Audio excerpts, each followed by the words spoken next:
Elle avait été bombardée en 1918 et a bien failli totalement disparaître. Une maison du XIIIe siècle renaît de ses cendres en plein cœur de Reims. Depuis 2015, l'association Renaissance s'attelle à reconstruire cette maison des musiciens, des tailleurs de pierre aux sculpteurs. Immersion dans notre patrimoine avec Sophie Dumay et Xavier Claes. Dans la rue de Tambour, à côté de la demeure des comtes de Champagne, une palissade de travaux. À l'intérieur, les fondations du XIIIe siècle qui ont soutenu la maison des musiciens.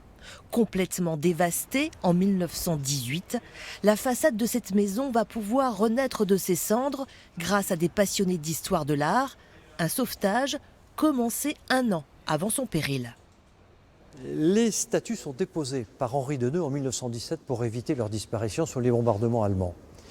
Elles partent à Paris, dans un musée, et tout le monde les oublie, jusqu'en 1970, date à laquelle Jean Tétinger, créant le musée Saint-Remy, souhaite leur retour à Reims. Elles sont réinstallées et à partir de ce moment-là, réémerge la perspective de reconstruire cette façade de maison remarquable. 2 ateliers sont missionnés pour sculpter à l'identique les 4 musiciens et l'auditeur qui ornent la façade de la maison. Un chef-d'œuvre commandé au XIIIe siècle par un riche propriétaire dont on ne connaît pas le nom. Pour les maîtres sculpteurs d'aujourd'hui, ce travail de copie est d'une rareté exceptionnelle. C'est quelque chose qui nous émeut particulièrement parce que la finesse de la sculpture du XIIIe, c'est quelque chose d'assez incroyable. Dans le drapé, dans le visage, dans le traitement des traits du visage, la douceur de l'expression, c'est quelque chose d'assez extraordinaire. À Reims, dans l'atelier Léon Noël, on se prépare à dévoiler la première des 5 niches trilovées qui va accueillir la statuaire. C'est un moment très émouvant pour le président de l'association. Pour moi qui suis historien, ça me rappelle aussi les chantiers du Moyen-Âge, puisque c'est exactement comme cela que l'on travaillait déjà au XIIIe siècle, c'est-à-dire en atelier pour la préparation des pierres, avec tout un travail préparatoire de dessin, de calpinage comme l'on dit, et ensuite la pose in situ, mais ça permettait pendant l'hiver de se préparer au travail avec un système extrêmement précis de repères qui mettait ensuite ce puzzle géant en situation sur le monument. Là aussi, il a fallu procéder à de nombreuses recherches pour trouver la bonne pierre jusqu'en Normandie.